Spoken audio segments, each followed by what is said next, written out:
It's a true false fiction. It's a true false fiction. It's over ABS. I never fuck with true religion. Am I down with the devil? Come on, roof, come on, missing. It's that Lucifer juice and that. What is up, my fellow Kryptonians? It's Superfan K.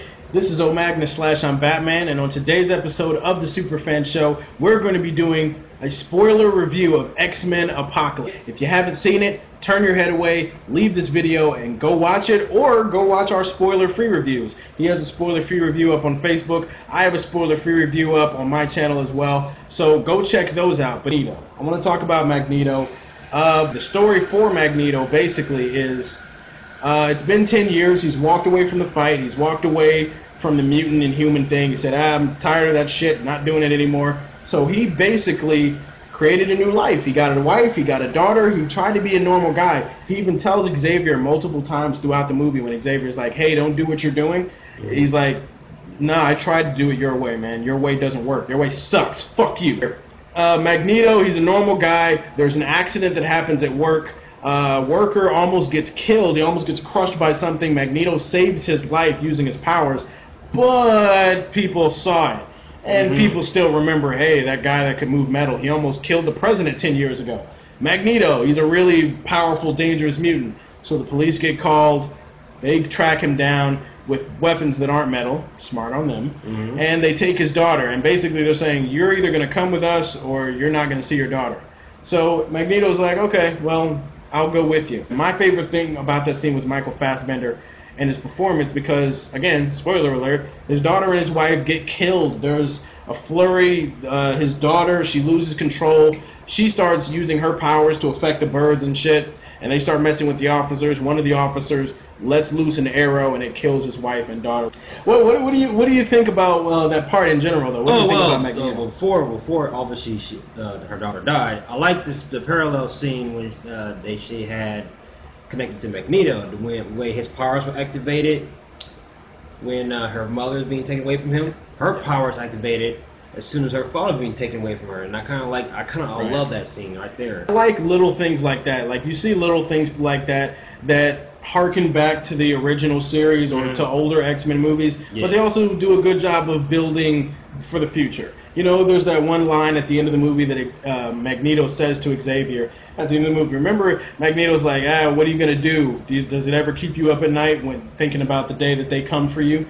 Xavier's like, yeah, I feel a great swell of pity for the person that comes to my school causing trouble.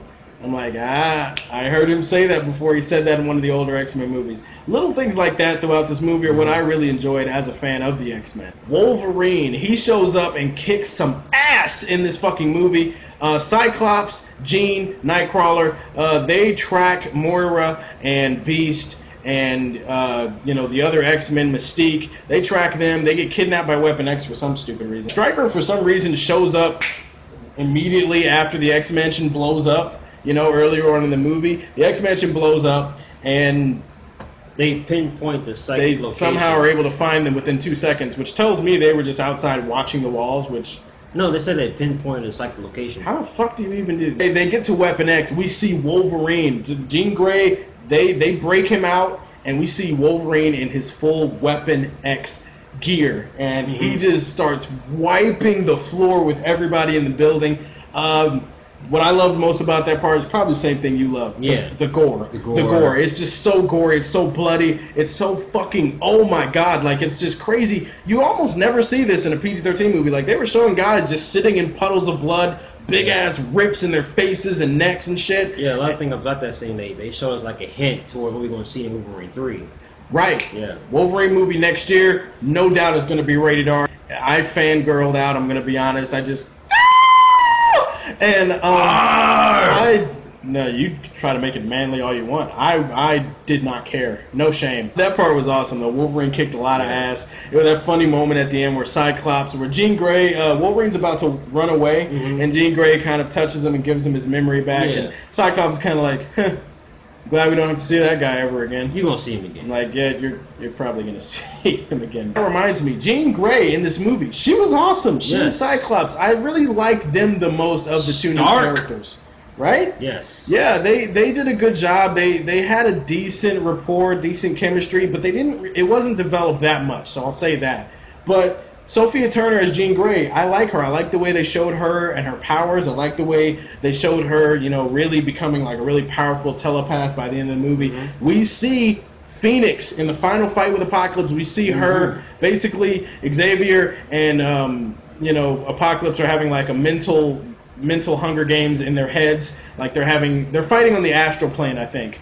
And Apocalypse grows big and he starts beating the shit out of Xavier. And Jean Grey shows up and she turns into the Phoenix and she kicks Apocalypse's ass. And I thought that was really awesome. They did say in the next X-Men movie we might see the Dark Phoenix saga. So fingers crossed that it's awesome. Let's talk about Quicksilver for a second. Quicksilver, first of all, I like the fact that there was more of him in this movie. He has a bigger role. My favorite scene was when he was kicking Apocalypse's ass for a house. Yes, because fans would have bitched if Quicksilver was not involved in any of the fighting. Fans would have flipped a bitch. But we do see Quicksilver fighting Apocalypse and kicking his ass for the most part for a few minutes until Apocalypse, does that "I am God, you can't defeat me" death grip, and he crunches his knee and shit. The scene where Quicksilver saves everyone from the X-Mansion. Loved that scene. Yeah, that scene was awesome too. Now, was it better than the first scene, like from Days of Future Past? Honestly, I think it did. I think it did top that scene. His arc in this movie about his father, I liked that. The problem with that is it didn't really resolve. It didn't really go anywhere. It was wasted. He kind of decided not to tell Magneto that he was his son for absolutely, positively no reason. No reason. It didn't really make a lot of sense. I didn't really get it, but it's just kind of wasted potential. They didn't. I still have no idea. I've seen the movie. I've spent days thinking about it. No idea why they didn't decide to finish that arc. Instead, they spent more time on Mystique becoming the face of the X-Men. Or Katniss Everdeen. You like that segue? I just kind of handed it for you to throw it off the backboard to alley-oop. Jennifer Lawrence as Mystique. What did you think about her? Katniss Everdeen. That about sums it up. I thought it was kind of funny. At the end of the movie, after they've defeated Apocalypse, she's standing there with the new X-Men recruits, and she's giving like this really forced welcome to the 75th annual Hunger Games speech. She's like, forget everything you think you know. You're not students anymore. You're X-Men. And I just didn't buy it. I didn't believe it. But we did get to see all of the X-Men, including Mystique, in really awesome comic book accurate costumes. Yeah. All of them look awesome. Service, they look 100%. Badass. It was such great fan service. Yes. But it's the end of the movie. It's the end of the movie, and at that point, I don't really care. I don't really care. One last thing to touch on. We touched on most of the major stuff. Yeah. Apocalypse and his plan. What did you think about Oscar Isaac? That about sums it up. I liked Apocalypse. I just didn't love him. I didn't think he was intimidating or menacing. He uses these really badass powers early on in the movie, but then doesn't use them later on in the movie. He's shorter than most of his henchmen. We don't see him grow big. We don't see him use his density, powers. We don't really. I didn't really feel badass. Even the final fight was kind of disappointing. All the X-Men just kind of stood in a circle and threw shit at him or shot their beams at him, like Kamehameha heat beam from the eyes, or Magneto just threw a bunch of metal at him, and Apocalypse just stood there and just kind of in my protective ball. Right. So Apocalypse was disappointing. I didn't really see the point of him having the Horsemen of Apocalypse. They're all pretty much wasted. Psylocke is wasted. Angel is wasted. Storm is wasted. He touches Storm on the chin. He gives her white hair, and for some reason Storm has no character for the rest of the movie. Psylocke barely has any lines at all. Angel gets killed, so it's like, what was the point of any of that? And ultimately, I just feel like he didn't really need the Horsemen. The only person who really served his plan was Magneto. Yes. Really, he should have tried to recruit Xavier and Magneto. They would have been the first ones. I mean, the other Horsemen didn't really do anything other than they had a couple of cool action scenes at the end. Psylocke and Storm were just nothing for eye candy. Guys, I'm really excited about the direction that they're going. I'm really excited about some of the little things we did. Like we saw Blob, we saw Nightcrawler and Angel in a fight. You know, at the post-credit scene, we saw something that hinted at Mr. Sinister. We also saw something that hinted at X-23. Who knows where they're going to go with all of it? I'm excited as hell to see it. I can't wait. That is my and his spoiler review of X-Men Apocalypse. Comment, like, share. Let us know what you guys thought. What were some of your big takeaways from the movie? All right? And stay tuned because there's more awesomeness to come on the Superfan Show. Check out O'Magnus / I'm Batman as well. He's got some really awesome content coming your way as well. As always, if you like what you see, tell me how you feel, and stay tuned to hear more from the next year. Peace.